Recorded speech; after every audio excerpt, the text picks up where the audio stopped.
Babe, what's happening? What's going on? It's over between us. It's over between us? Yeah. If someone were to pen down the complete story of how Mila Kunis and Ashton Kutcher ended up in one of Hollywood's it couples, it would read like the pages of a fairy tale. Or indeed, the script of a romantic comedy, the plot of which might be frighteningly similar to some roles they've played on screen. And yet we did exactly as both those movies foretold. Like, we literally shook hands. We're like, we're gonna have fun because we're both single and young. 3 months later, we're living together. 6 months later, we're like married and have a kid. But as we know, every good story has some drama. And for those lovebirds, cheating allegations and baggage from failed relationships made it almost impossible for them to commit to each other. So how did they finally gain trust to try and make things work? We've decided to take a peek into their love story, and what better way to start a tale than right at the beginning. Once upon a time, there was a 14-year-old little girl named Mila who auditioned for the role of Jackie Burkhart in what would become a popular late 90s sitcom following the lives of 6 American teenagers living in the late 1970s Wisconsin. What you might not have known is that the casting directors for that 70s show were only accepting actors over the age of 18 for all lead roles, which, granted little Mila's age, presented a great obstacle. However, taking fate into her own hands, the young girl decided to act as her own fairy godmother with the help of a little white lie. I told them I was gonna be 18, which, it's not technically a lie, because at one point, given all things went right, I was gonna be 18. Kunis confessed in an interview more than a decade later. Though the truth did come to light, the initial lie was enough to secure the actress as part of the main cast, and there she met her Prince Charming. Ashton Kutcher, who was only 20 then, had been casting alongside Kunis in the role of Michael Kelso, who was Jackie's on-again, off-again beau during the 8-year original run of the show. So when the first on-screen kiss between Jackie and Kelso was scripted, their age difference brought on a bit of awkwardness. The truth, Kunis later admitted that at barely 15 years old, she had never been kissed before. In a 2001 interview, the actress shared that though the two were practically strangers at the time, she knew of Ashton quite well due to his modeling career. I was like, oh, he's so cute. It's the Calvin Klein model. Then I was like, I have to kiss him? Explaining that she was so nervous and uncomfortable. I had the biggest crush on him. You choose. Kiss any girl you want.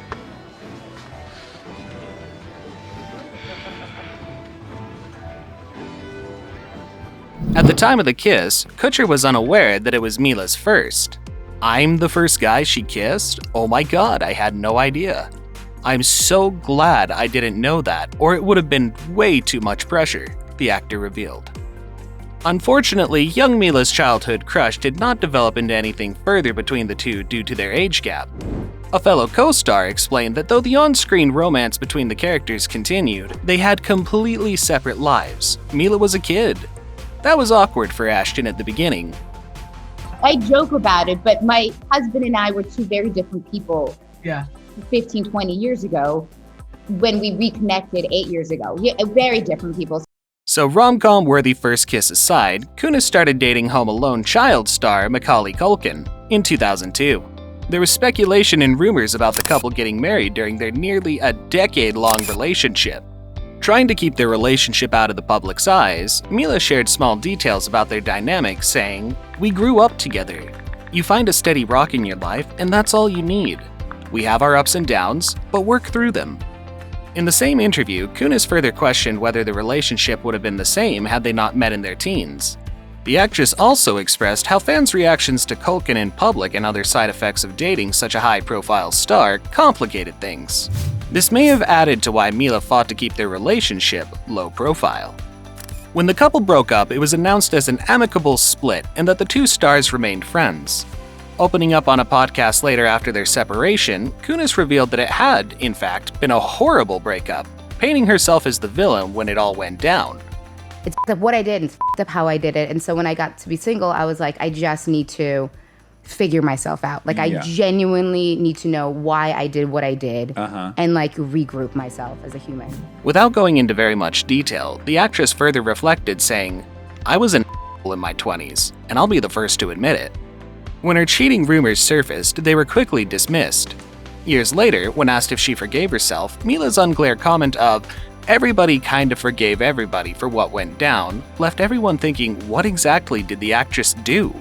With Kunis being vague and Kulkin himself not commenting on their past relationship at all, it seems that all we're destined to know is that she royally messed up. 3 seasons into the successful sitcom and fresh from starring in the 2000s hit comedy Dude, Where's My Car?, Kutcher's public love life, on the other hand, had a rather horrifying beginning. On the night Ashton was meant to meet his date for a special night of romance, young fashion student Ashley Ellerin was brutally murdered in her California home. Ashton testified at the trial of the man who was found guilty and subsequently sentenced to death for Ashley's murder.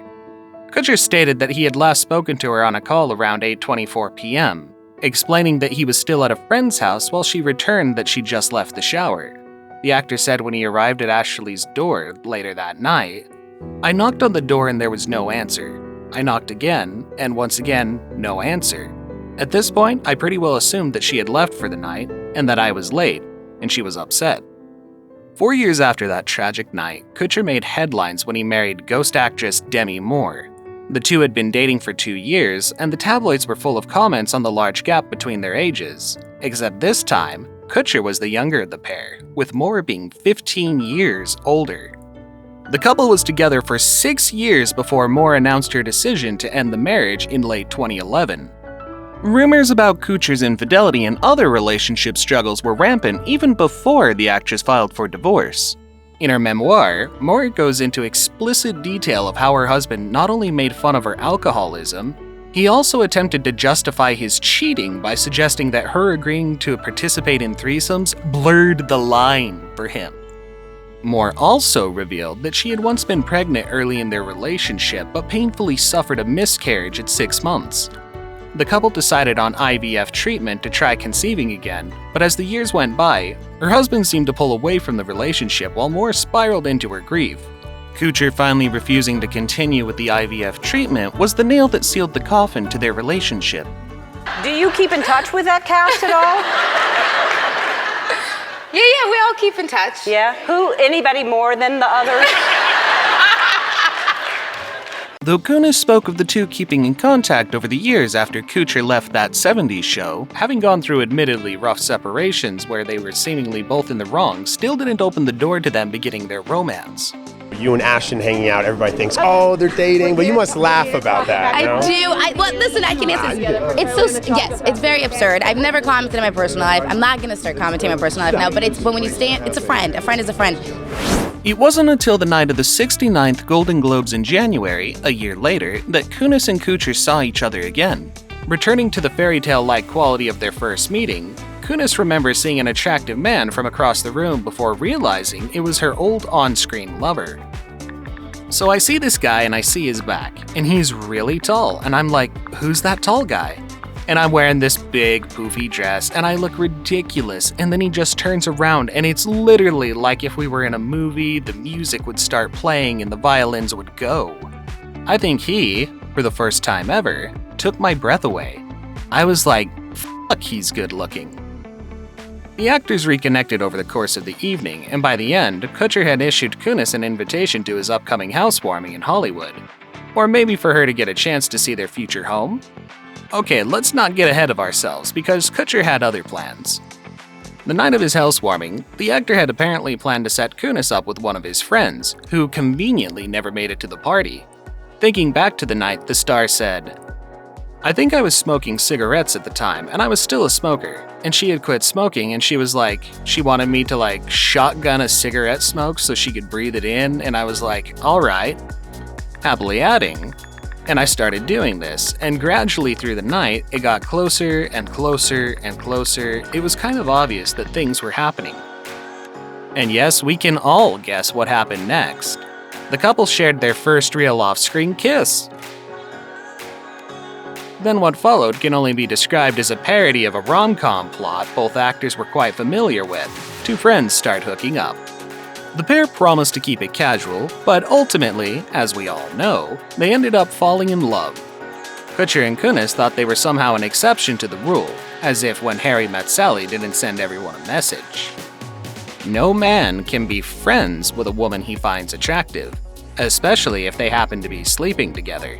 So no matter how hard they tried, the two found themselves going down the same road they vowed not to, even to the point of one of them trying to end the arrangement. We lived our movies out. We were just like, let's just hook up, let's have fun. We're both single, we both trust each other, everything's great, said Kunis, explaining how after a few months she thought, you know what, I actually care about you. I don't want to mess anything up, so I'm just going to walk away before it becomes too much. But as cliches go, because they're called cliches for a reason, Kutcher just asked her to move in.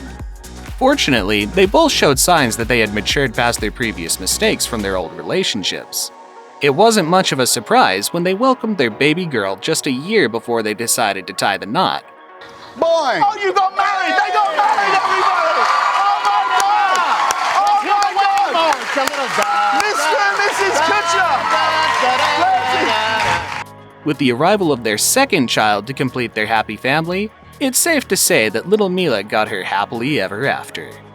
I'm so dependent on my wife. Like, I love her so much. Like, when she's gone, it's like just this